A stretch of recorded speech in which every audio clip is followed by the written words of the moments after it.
Le premier bulletin de la journée, Cheikh Tidiane, que nous ouvrons avec le président Macky Sall qui est attendu à Kiev pour une médiation entre la Russie et l'Ukraine. Oui, il y sera en compagnie de 6 autres présidents africains, dont Cyril Ramaphosa, Denis Sassou Nguesso, entre autres. Un voyage qui intervient dans un contexte de tension sur le plan national, marqué par des manifestations violentes. Macky Sall avait informé avant-hier en Conseil des ministres donc, de sa participation à la mission de médiation de l'Union africaine donc, entre l'Ukraine et la Russie, prévue à Kiev et à Saint-Pétersbourg les 16 et 17 juin 2023. Son Fatih. Et puis, blocus autour du domicile de Ousmane Sonko, maître Ciré Clédor Ly va saisir la CEDEAO. L'avocat d'Ousmane Sonko dénonce ce qu'il qualifie de graves violations des droits humains ainsi que des entraves à l'exercice de ses fonctions, ce qui a conduit à le pousser à saisir la Cour de justice de la CEDEAO. Il compte donc sur le soutien des nations démocratiques, des organisations de défense des droits de l'homme et des instances internationales pour faire pression sur l'État du Sénégal. Nous parlons de toute autre chose, Fatih, avec les cours qui ont été perturbés par cette crise socio-politique. Le quantum horaire n'a pu être respecté, une situation qui risque d'engendrer des conséquences sur le déroulement des examens. Vous savez que les dates ont été maintenues et une égalité des chances entre les élèves risque de se poser, surtout avec ceux qui ont subi les émeutes telles que Dakar et le sud du pays. Nous voyons cela dans ce sujet signé Fatou Bintou Conté avec des images de Yaya Diallo. Il est clair que cette année, les élèves vont aller à l'examen sans respect du quantum horaire. C'est que oui, nous avons connu beaucoup de pertes de temps à l'école. Les crises que nous avons enregistrées dans notre pays, bien qu'elles soient des crises sociopolitiques, ont impacté lourdement l'école sénégalaise. Nous avons d'abord perdu du temps, beaucoup de temps ont été perdus. La région de Dakar et le sud du Sénégal demeurent les localités les plus impactées par cette crise sociopolitique et malgré tout, la date des examens reste maintenue. Cet impact varie d'une région donc à l'autre. Et c'est beaucoup plus dans les régions du sud que cet impact en tout cas s'est fait le plus donc ressentir. Voilà pourquoi d'ailleurs hier, nous, quand on a rencontré le ministre de l'Éducation nationale, nous lui avons fait comprendre que cette partie du territoire méritait en tout cas que nous nous asseyons de manière à voir comment pallier à ce quantum qui a été fortement impacté, ce qui crée quelque part une inéquité entre donc, les élèves. Pour une égalité des chances, ces syndicalistes proposent une approche équitable où tous les acteurs du système vont être associés. Il faut normalement qu'il y ait une approche, j'allais dire équitable. L'approche équitable, c'est tenir compte de ce qui s'est passé dans chaque région. Et cette approche équitable, pour moi, ne devait réussir que si l'on associe les différents acteurs du système. Élaborer un plan de contingence, et nous leur avons dit qu'il fallait que tous les partenaires soient associés à ce processus, mais qu'il ne fallait pas qu'ils fassent cela de manière unilatérale. Au Mont Absandiaï du Siens, il n'y a pas péril en la demeure. Au niveau national, le quantum horaire annuel, c'est 900 heures. Et il y a des zones où le quantum horaire a été effectué, en tout cas normalement. Il n'y a pas eu de perturbation majeure. Même s'il y a d'autres localités comme Dakar et Sédhiou, où les cours ont été suspendus, ce qui a impacté effectivement le quantum horaire. Mais nous estimons que même s'il y a inégalité en termes de réalisation du quantum horaire, il n'y a pas encore trop péril en la demeure, au point que les élèves ne puissent pas faire normalement leur examen. Force est de reconnaître que cette année scolaire a été fortement chamboulée par cette situation sociopolitique. C'était des syndicalistes donc qui s'exprimaient dans ce reportage signé Fatou Bintou Conté, un autre syndicaliste qui nous a quittés hier. Il s'agit de Sidi Anya. Il était l'incarnation de l'engagement dans le monde syndical. L'homme s'est beaucoup illustré dans les luttes pour l'amélioration des conditions des travailleurs. Secrétaire général de la FGTS jusqu'à sa mort, Sidi Anya a toujours été au devant pour plaider la cause des travailleurs. Son portrait avec Ibrahim Akan. Il aura lutté pour les travailleurs jusqu'à son dernier souffle. Sidi Ndiaye est parti, laissant de grands chantiers. Ancien archiviste de la ville de Dakar, l'homme était l'incarnation de l'engagement dans le monde syndical. Il faut mettre fin aux 2 poids 2 mesures et traiter tous les agents de santé de façon égalitaire. C'est la raison pour laquelle l'intersyndicale a adopté le plan d'action ci-dessous. Sidi Ndiaye a toujours été au devant de la scène pour plaider la cause des travailleurs dans les derniers combats qu'il a menés. On note la revalorisation des salaires des agents de la fonction publique locale. Le défunt secrétaire général de la Fédération générale des travailleurs du Sénégal s'est investi pleinement malgré son état de santé fragile. Le président de la République a bien voulu nous recevoir et régler un certain nombre de problèmes qui étaient liés surtout aux contractuels, etc. Donc on a pu régulariser les contrats. Malheureusement, il y avait dans le pipeline d'autres questions qui ne sont pas encore satisfaites. Notamment, la question principale, qui est la question du régime indemnitaire, qui concerne tous les fonctionnaires du Sénégal. L'homme s'est également distingué aux côtés de son ami et compagnon de lutte Mbalo Diathiam dans le cadre de l'Alliance des syndicats autonomes de la santé And-Gueusseum, alliance née de la fusion entre SUTSAS de Mbalo Diathiam et le SUDETEM que dirigeait Sidi Ndiaye. Pour ses proches, l'homme était d'une générosité hors norme. Pour rappel, lors de la traditionnelle remise des cahiers de doléances au chef de l'État édition 2023, l'homme s'était fait représenter par Mbalo Diathiam, qui a remis le cahier de la FGTS au président de la République. D'ailleurs, Sidi Ndiaye devait prendre part à la 111e conférence internationale du travail à Genève initiée par l'OIT, mais finalement, il a mandaté Mbalo Diathiam pour le représenter. Sidi Ndiaye, rappelé à Dieu ce mercredi des suites d'une maladie, laisse orphelin le monde syndical.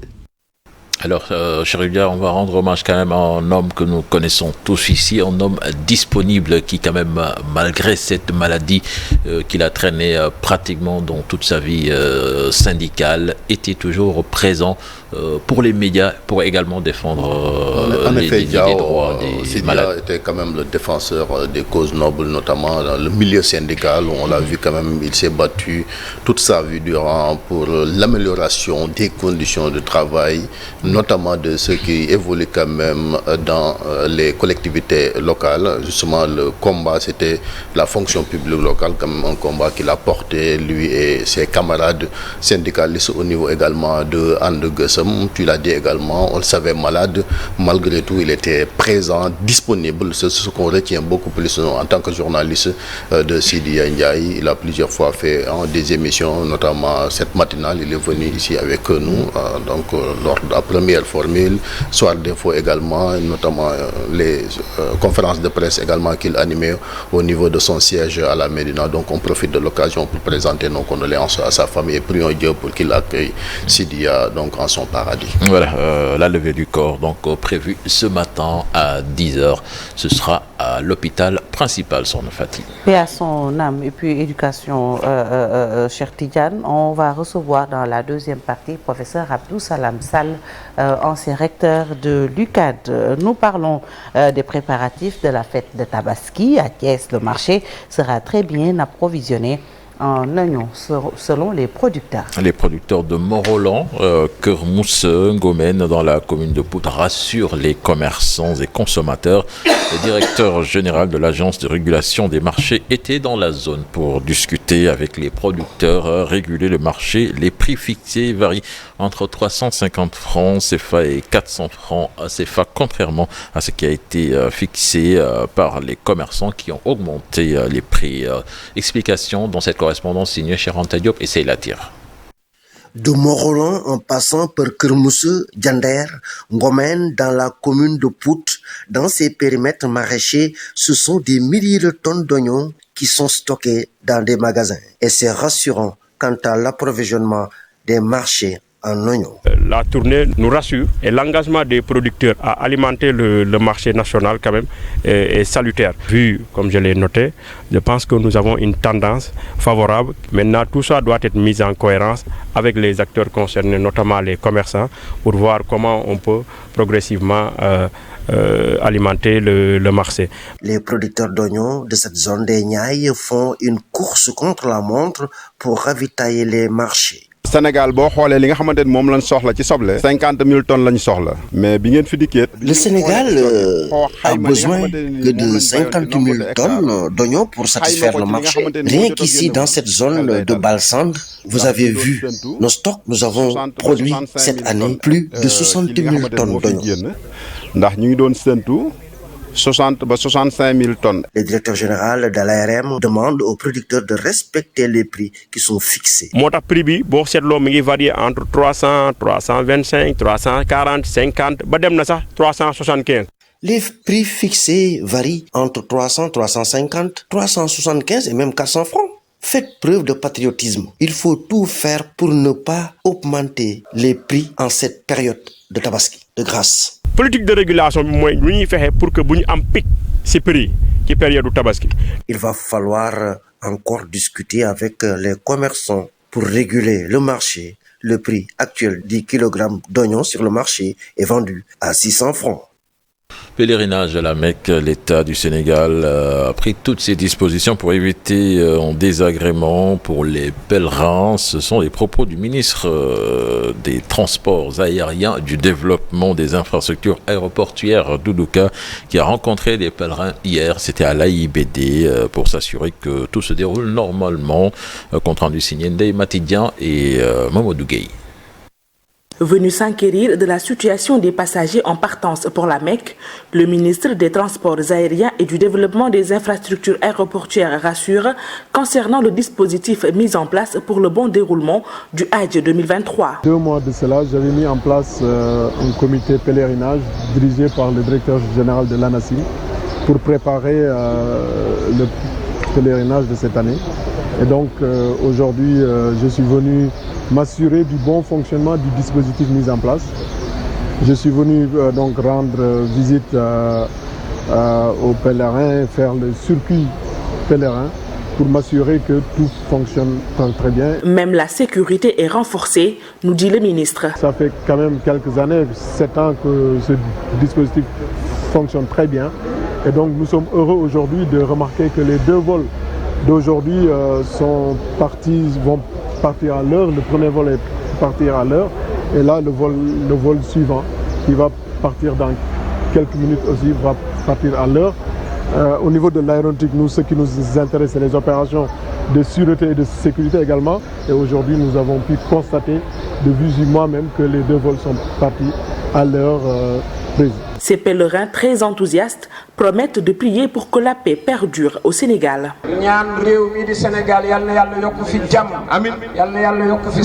Un vœu auquel ils tiennent tant, ces pèlerins ont d'ailleurs récité des versets du Saint-Coran avant d'embarquer pour la Mecque, lieu saint de l'islam.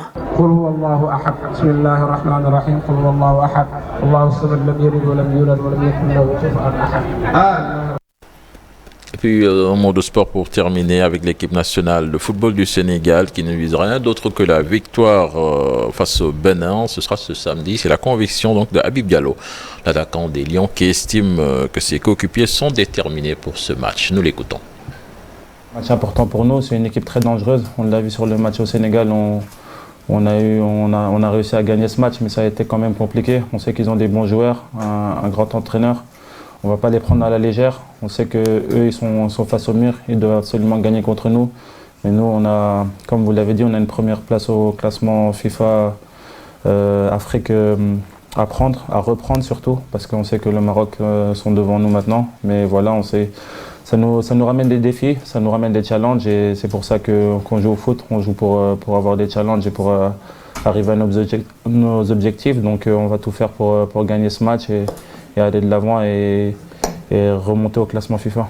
On a commencé les entraînements le 8 juin, on n'était pas au complet, mais la plupart des joueurs étaient là, donc il y avait des séances vraiment très animées avec beaucoup d'intensité. On s'est bien préparé. Après, je pense qu'aujourd'hui, la plupart des joueurs sont arrivés Certains sont aussi blessés, donc c'est les aléas du football. Il faut faire attention, il faut pouvoir gérer tout le monde. Et c'est pour ça qu'il y en a certains qui ne seront pas là aujourd'hui. Mais le plus important, c'est que samedi, on ait une équipe compétitive, que tout le monde soit prêt. Voilà, c'était donc l'essentiel de l'actualité nationale de ce matin. Merci beaucoup, cher Tidiane, pour la première tasse actu. Rendez-vous tout à l'heure, 7h10, 7h15. Tout de suite, la page internationale. Nous restons d'ailleurs avec cher Tidiane.